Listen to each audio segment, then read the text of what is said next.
Akibat adanya pelanggaran dalam proses pemungutan suara, Bawaslu Sumatera Selatan melalui Panwascam merekomendasikan pemungutan suara ulang di 8 TPS untuk 3 kabupaten kota di Sumatera Selatan.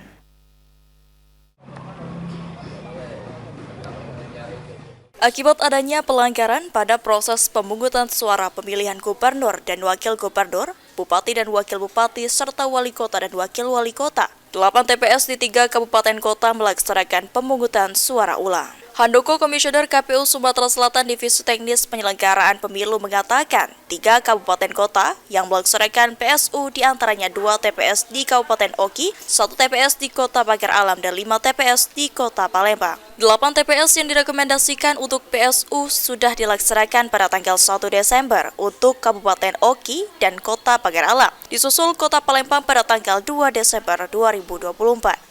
Ya, kalau di Sumsel itu ada 3 kabupaten kota yang melakukan PSU. Pertama adalah yang hari ini berdasarkan SK KPU kota itu ada KPU Pagar Alam, KPU Oki, dan KPU Kota Palembang.